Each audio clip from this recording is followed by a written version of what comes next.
pergi menjauhi rohmu yang suci, kau sahabat,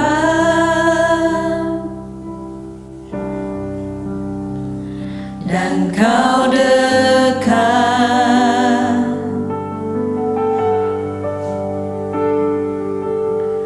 bahkan seluruh pengabdianku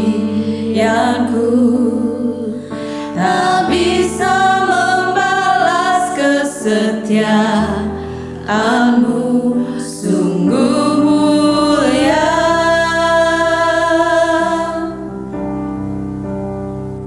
dan berharga,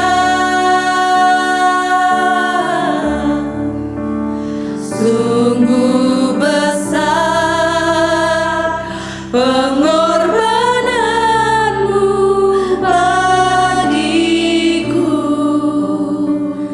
terlalu dalam untuk dimengerti, sungguh besar,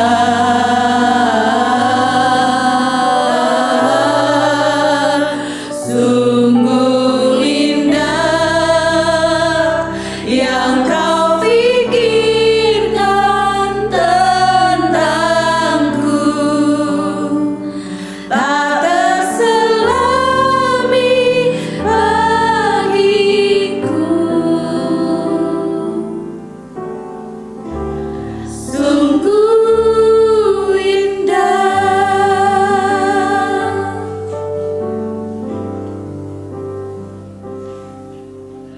Kemanakah aku dapat pergi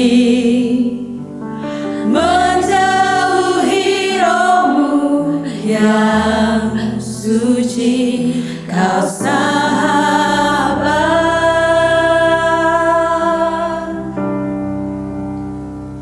dan kau dekat,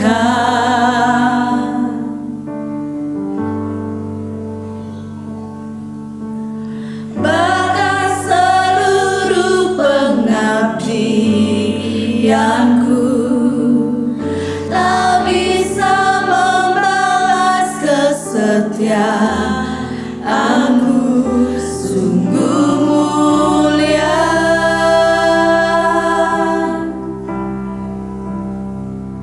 dan berharga, sungguh besar pengorbananmu bagiku, terlalu dalam untuk dimengerti,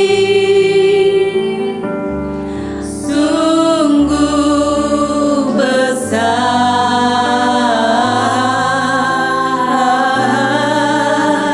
sungguh indah yang kau pikirkan tentangku, tak terselami bagiku, sungguh indah,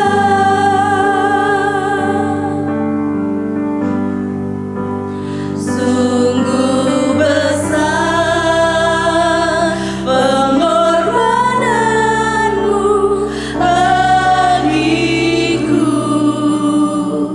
terlalu dalam untuk dimengerti,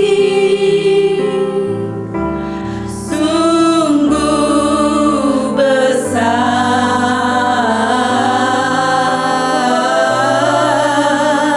sungguh indah yang kau pikirkan tentangku, tak terselami bagiku,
Oh Tuhan, yang selalu jadi sahabat kami. Amin.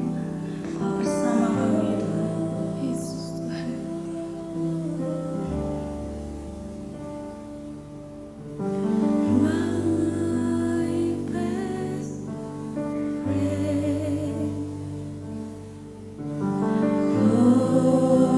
Holy Spirit, Amen. Holy Spirit, my best friend, my best friend. Holy Spirit, Holy Spirit, my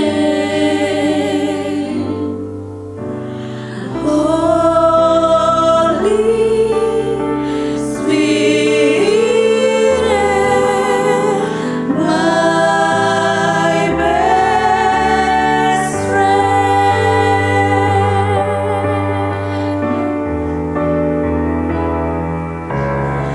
My best friend, Holy Spirit, Holy Spirit,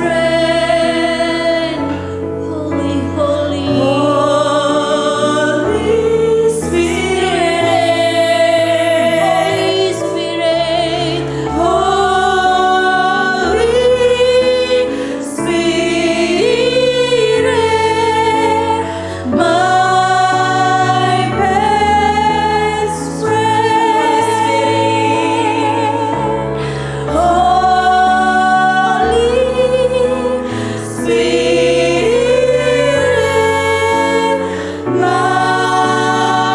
best friend.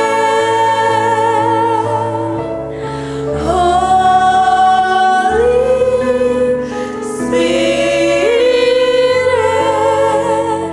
my best friend.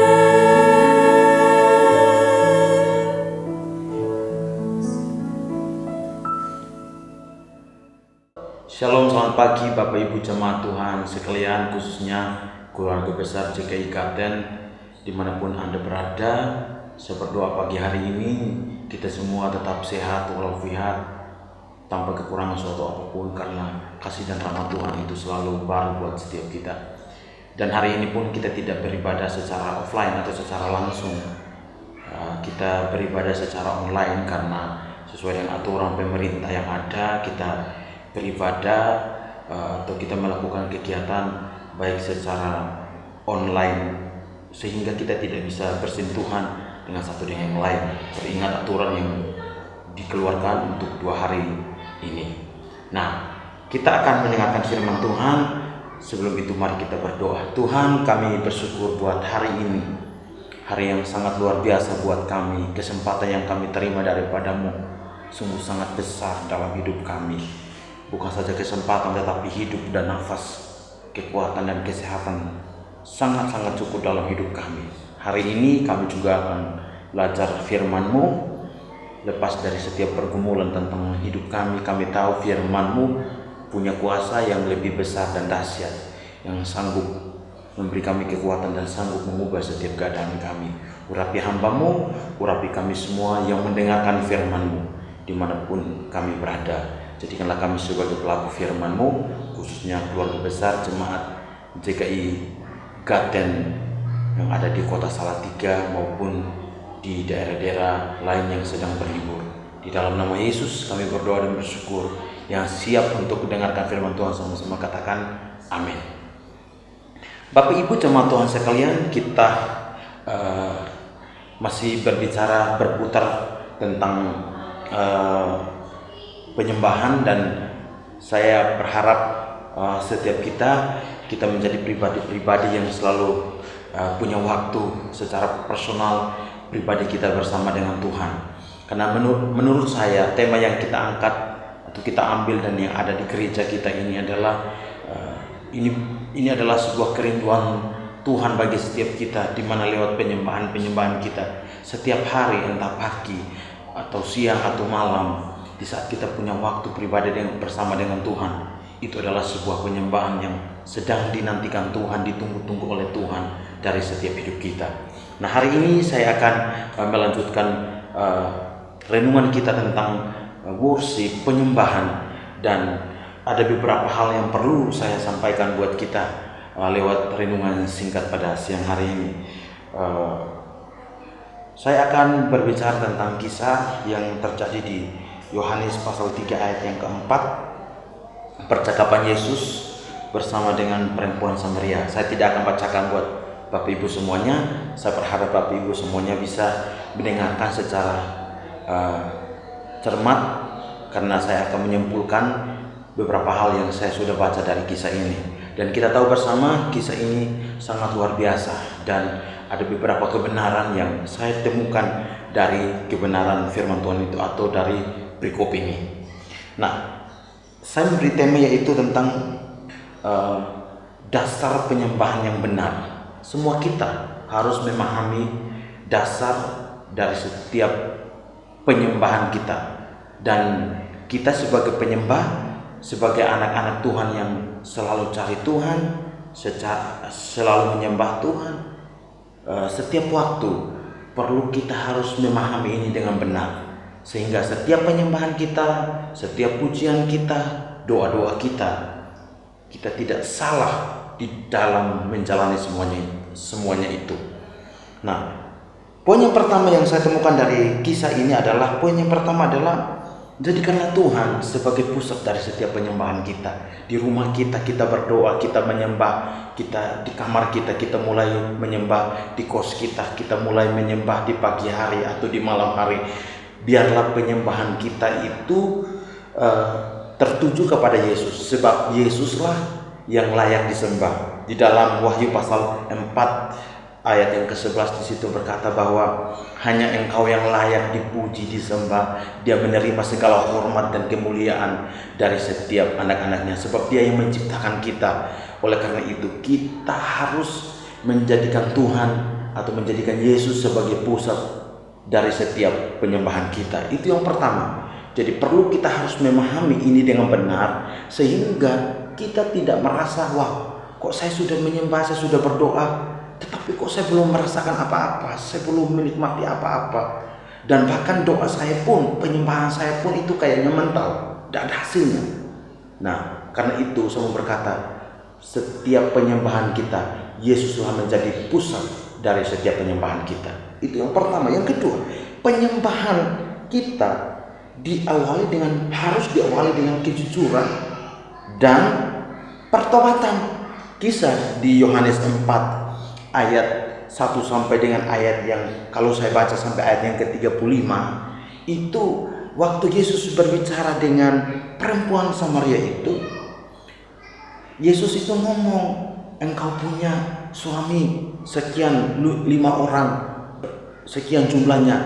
Nah, waktu itu Yesus itu mau jadikan dia sebagai seorang penyembah pribadi yang mau menyembah Tuhan, tetapi Yesus juga mau di waktu yang sama dia harus jujur, terbuka dengan Yesus. Nah, kita menjadi jemaat atau keluarga atau pribadi yang mau menyembah Tuhan, harus kita menyembah, kita harus memulai dengan keterbukaan, kejujuran di hadapan Tuhan. Di hadapan Tuhan tidak ada yang tersembunyi, semuanya terbuka. Karena itu kita harus terbuka dengan Tuhan. Tuhan adalah sahabat kita, Dia adalah Bapa kita. Kita harus ngomong apa adanya, karena kita tahu Tuhan itu menerima kita apa adanya. Sehingga kita harus, pertama kita harus meletakkan penyembahan kita dan Yesus sebagai pusat dari setiap penyembahan kita. Itu yang kedua. Yang ketiga, penyembahan harus di dalam roh dan kebenaran. Nah, setiap kita, saya mengamati beberapa hamba Tuhan atau kita semua yang sering menyembah Tuhan, yang suka menyembah Tuhan. Seringkali kita mengejarnya menyembah di dalam roh dan kebenaran, tetapi kita belum, sebenarnya awalnya itu kita harus terbuka, kita harus jujur sama Tuhan.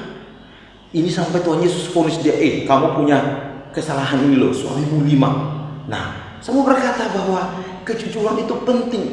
Kalau setiap orang berkata bahwa, beberapa statement yang saya dengar dan dari beberapa orang, mereka berkata bahwa keterbukaan adalah awal dari pemulihan. Jadi kita harus terbuka dengan Tuhan.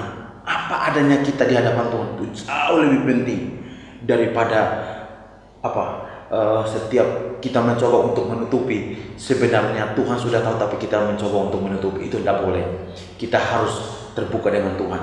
Yang ketiga, kita harus menyembah dalam roh dan kebenaran. Nah, di dalam Yohanes pasal yang ke-16 ayat yang ke-13 berkata gini, tetapi apabila ia datang, yaitu roh kebenaran, ia akan memimpin kamu ke dalam seluruh kebenaran. Jadi ketika kita menyembah Tuhan, kita harus menyembah dalam roh.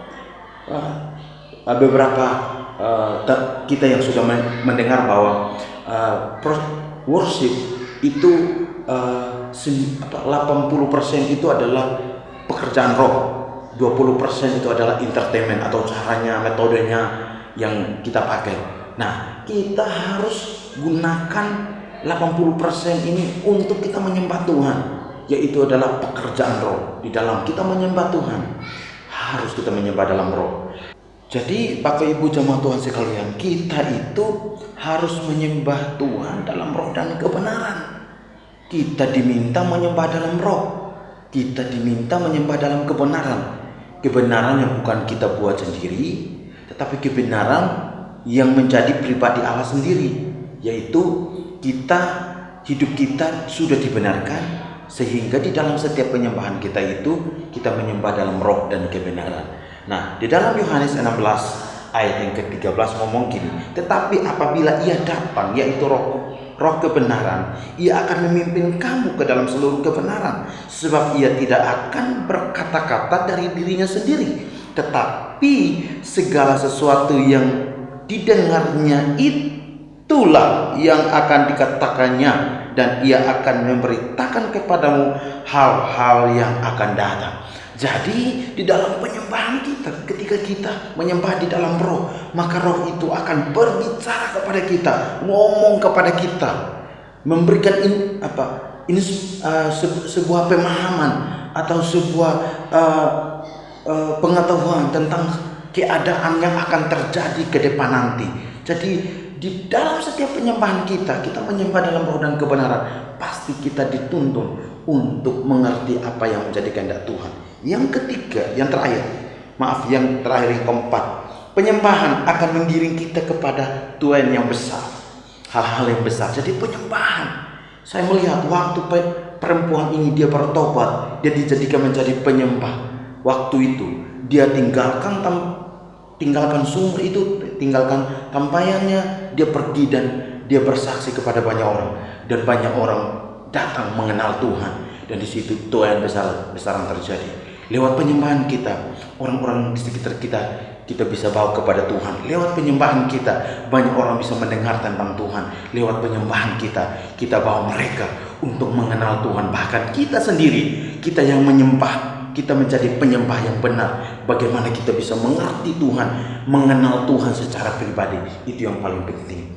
Nah, saya akan menutup sharing saya dengan salah satu statement. Saya berkata begini, jangan hanya menyembah Tuhan ketika kita punya masalah yang besar, tetapi menyembahlah Tuhan karena Tuhan kita lah Tuhan yang besar. Jadi kita jangan menyembah ketika kita punya masalah yang besar. Oke, semua orang berkata bahwa masalah membawa kita mendekat kepada Tuhan, betul. Tetapi jangan hanya kita melihat pada masalah kita itu, tetapi kita harus melihat bahwa ada pribadi yang lebih besar dari masalah kita, pergumulan kita. Saya mau berkata, hari-hari ini apa yang kau sedang hadapi, terus menyembah Tuhan, terus cari Tuhan, terus andalkan Tuhan, terus bertemu dengan Tuhan. Ketika engkau bertemu dengan Tuhan, kemenangan, pemulihan terjadi di dalam setiap hidup kita. Gereja ini kita akan bangun dengan penyembahan. Gereja ini akan hidup di dalam roh. Gereja ini akan dituntun masuk dalam kehendak Tuhan, melakukan kehendak Tuhan. Dan gereja ini akan terus pegang firman Tuhan, pegang kebenaran, menjadi gaya hidup setiap pelayanan atau setiap kita masing-masing. Saya berdoa semua kita yang mendengarkan khotbah ini, sharing ini, saya berdoa kita semua diberkati oleh Tuhan. Ada 4 poin yang saya mau sampaikan, bahwa setiap penyembahan jadikanlah Tuhan sebagai pusat penyembahanmu. Setiap penyembahan diawali dengan sebuah kejujuran, Kalau engkau punya masalah ini, masalahku Tuhan, terbukalah kepada Tuhan. Tuhan pasti memberikan kemenangan. Yang ketiga, kita harus menyembah di dalam roh, sehingga biar kita dipimpin oleh roh dan kita berada dalam kebenaran. Yang terakhir, penyembahan kita itu akan menggiring kita dan membawa kita untuk memenangkan banyak orang mengenal Tuhan sebagai Tuhan dan Juru Selamat. Satu ayat yang paling terakhir saya baca buat kita semua, Filipi 2 ayat yang ke-20. Filipi 2 ayat yang ke-11 di sini berkata, dan segala lidah mengaku Yesus Kristus adalah Tuhan bagi kemuliaan Allah Bapa. Jadi lewat penyembahan kita, semua lutut bertelut, lidah mengaku bahwa Yesus adalah Tuhan dan Juru Selamat bagi kita semua. Gereja ini biarlah hanya nama Tuhan yang dipermuliakan. Semua kita terus membangun hubungan dengan Tuhan. Itu jauh lebih penting daripada mujizat-mujizat yang kita dapat. Karena Tuhan mau supaya kita punya hubungan personal dengan Dia. Setiap keluarga, setiap pribadi, ayo terus bangun hubungan dengan Tuhan. Ini yang bisa saya sampaikan. Tuhan Yesus memberkati kita semua. Kita berdoa, Tuhan berkati umat-umat-Mu, berkati kami semua yang sudah dengar firman. Jadikanlah kami menjadi pelaku-pelaku firman. Di dalam setiap penyembahan kami, Engkaulah pusat dari penyembahan kami. Di dalam setiap penyembahan kami, kami mau jujur dengan Tuhan. Kami mau terbuka dengan Tuhan. Di dalam penyembahan kami mau hidup di dalam roh. Kami dituntun di dalam roh. Kami mau berjalan dalam kebenaran. Dan di dalam setiap penyembahan kami dibawa untuk berjumpa dengan orang lain. Dan kami bawa mereka mengenal Engkau sebagai Tuhan dan Juru Selamat. Berkati gereja ini. Hari ini kami tidak beribadah secara offline, tetapi kami percaya perjumpaan kami dengan Engkau lebih daripada apapun. Kehadiran-Mu tidak dibatasi oleh situasi dan keadaan. Dan kami yakin Tuhan terus menyertai kami. Dan Tuhan terus bersama kami. Ini doa kami. Dalam nama Yesus kami berdoa. Haleluya. Amin. Bapak Ibu jemaat Tuhan sekalian, saya akan ajak kita semua masuk dalam doa. Saya akan berdoa berkat buat kita semua. Mari kita berdoa. Tuhan Bapa yang baik, Allah kekasih jiwa kami, penyertaan-Mu sempurna bagi kami. Di minggu yang baru ini kami berjalan di dalam tuntunan dan penyertaan Tuhan. Hamba-Mu berdoa buat seluruh jemaat Tuhan yang menghadir dan ikuti ibadah ini Tuhan. Tuhan terus berkati mereka, keluarga lepas keluarga, pribadi lepas pribadi, orang tua, anak muda, anak-anak. Tuhan berkati mereka. Berkatilah mereka di dalam setiap pekerjaan mereka. Berkatilah mereka di dalam setiap studi mereka. Berkatilah mereka di dalam bisnis dan usaha mereka.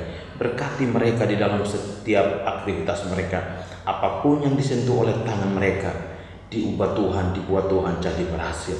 Namun dipermuliakan lewat hidup mereka. Minggu ini Tuhan, hamba memperhadapkan umat-umat-Mu kepadamu. Tuhan terus kuatkan mereka. Tuhan terus memberi kesanggupan untuk mereka bisa menjalani hidup mereka dengan takut akan Tuhan, terus mengandalkan Engkau, sehingga apapun yang terjadi mereka menjadi pribadi-pribadi yang kuat. Karena itu hamba-Mu berdoa buat seluruh jemaat Tuhan. Tuhan terus berkati mereka. Tuhan memberkati engkau dan melindungi engkau. Tuhan menyinari engkau dengan wajah-Nya dan memberikan engkau kasih karunia. Tuhan menghadapkan wajah-Nya kepadamu dan memberi engkau damai sejahtera. Dan Tuhan akan menyertai keluar masukmu mulai dari hari ini, saat ini, sampai selama-lamanya. Di dalam nama Yesus, sumber pertolongan, perlindungan, sumber berkat kami berdoa dan bersyukur dan mengakhiri ibadah kami pada siang hari ini. Di dalam nama Yesus kami berdoa. Haleluya. Amin. Tuhan Yesus berkati kita semua. Selamat hari Minggu.